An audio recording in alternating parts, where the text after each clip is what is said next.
It is thought that approximately 5% of Irish adults have ADHD, but with around 70% undiagnosed. And that number could be way higher. Adult ADHD can be difficult to manage due to the number of external factors that can trigger ADHD symptoms, be it at home, at work, or in social surroundings. So in this video we're going to look at ADHD triggers in more detail, as well as some techniques you could try to use to try and better manage your condition. Welcome to the channel, guys. Hi, I'm Simon, and today we are talking about ADHD and triggers. So firstly, it's important to understand what is meant by the term ADHD triggers. The phrase ADHD triggers refers to external factors or events that can worsen your ADHD symptoms, not things that cause ADHD. There is no clear cause of ADHD, with most professionals agreeing that ADHD is a mixture of things, including your genetics. So those with immediate family members with ADHD have a higher chance of being diagnosed with it, but no single genetic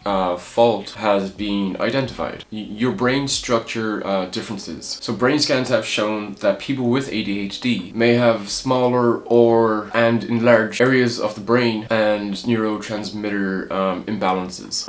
Generally at-risk groups, premature babies born before 37 weeks, low-weight babies, people with epilepsy, and those who have sustained brain damages either in the womb or through a head injury later on are considered at risk. Because ADHD is a neurodevelopmental disorder characterized by symptoms such as difficulty focusing, impulsiveness, and emotional regulation, triggers can come in various forms, including environmental factors, lifestyle, and also specific tasks. For example, bright lights, loud noises, or a cluttered environment can also trigger symptoms of ADHD, as can stress and anxiety, lack of sleep, and a poor diet. Additionally, tasks that require prolonged attention, such as reading, writing, or doing homework, can also be triggers for people with ADHD.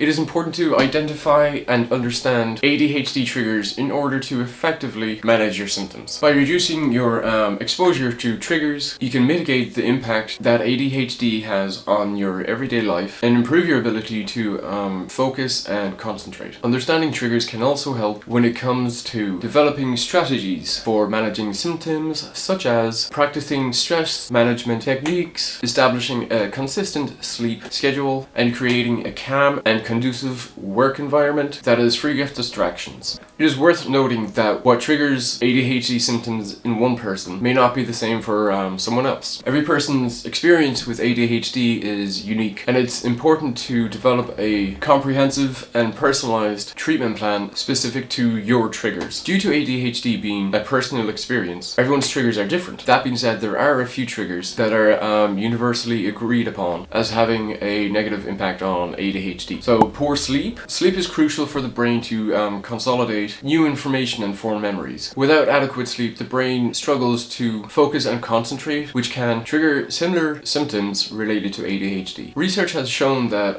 adults with ADHD experience sleep disturbances more often than those without ADHD, with approximately 67% of adults with ADHD meeting the criteria for insomnia compared to 29% of adults without ADHD. Media and technology such as smartphones, social media, and games consoles can be a major source of distraction for people with ADHD and can make it difficult for them to focus and concentrate on a task at hand. The stimulation from technology can trigger hyperactivity and impulsiveness in some adults with ADHD, as well as amplify sleep problems because of blue light, and can contribute to poor time management if it's not restricted. Tasks that require sustained attention, such as reading, writing, or working, can be triggers for ADHD symptoms. For individuals with ADHD, particularly inattentive ADHD, these types of tasks can be especially due to difficulty paying attention and problems with working memory, leading to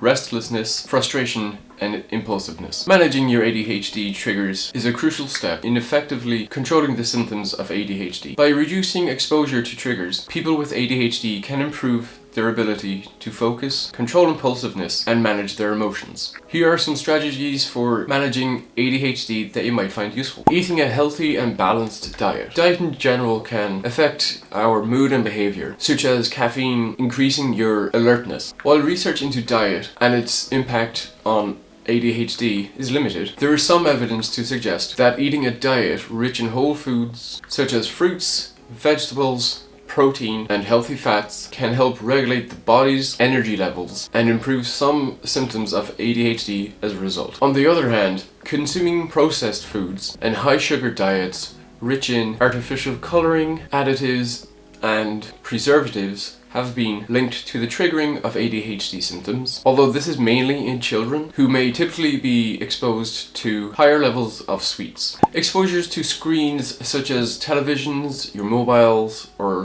laptops can trigger symptoms of ADHD by increasing stimulation and distracting the brain. Knowing a phone with unlimited distractions on it is nearby can make it hard to focus on tasks at hand, like work. With this in mind, try to leave your devices away from you or in another room when you're trying to get something specific done so that you may be able to concentrate better. In addition to this, you could try setting timers to limit the amount of time that you're on your devices, such as like a 15-minute break per hour. By limiting this screen time, people with ADHD can reduce the amount of stimulation that they're getting and reduce their inattention symptoms. The sleep disorders may also be aided by limiting screen time, especially before bed. So physical activity has been shown to improve focus, attention, and executive function in people with ADHD. Exercise also releases endorphins, which can help reduce your stress, anxiety, and improve mood, which is useful for those with mental health issues like depression or anxiety. Incorporating physical activity into your day can be an effective way of managing ADHD triggers associated with emotional dysregulation and inattention. Mindfulness meditation has been shown to improve symptoms of ADHD by reducing stress and anxiety and improving focus and attention. If emotional dysregulation is something that you struggle with, mindfulness could help you to cope with your feelings better and understand what could be triggering your emotional responses, as well as helping you better control your impulsiveness. Because ADHD affects executive and functioning skills, planning can be difficult for people with ADHD. If this applies to you, you could benefit from breaking tasks down into smaller, manageable parts by using task planning strategies to improve your focus and help you complete one task at a time. By breaking tasks down into smaller parts and focusing on one thing at a time, you can reduce the amount of stimulation you're exposed to and improve your ability to focus on the result. So just to finish this video up, guys, it is important to note that everyone's experience with ADHD is completely unique. Now, what works for me might not work for you, what works for someone else might not work for the next person. So a lot of these trigger avoidance techniques, they work best along with other treatments such as ADHD medications. To figure out what's best for you guys, it is best that you work with a medical professional to develop a comprehensive and personalized ADHD treatment plan. Alright guys, that is the video. And thank you to everyone that has subscribed and watched my last video. It almost got 1,000 views, and I know that's not huge for a lot of people, but for me that is amazing and it is massive. So thank you again for everyone that's been watching and supporting and liking and sharing and all that stuff. So if you like this video, give it a thumbs up and subscribe and share it. If you guys want to reach out, my socials are below. Drop me a line. I will always try and reply to all the comments and everyone who messages me. Okay, until next time. Okay, love you, bye.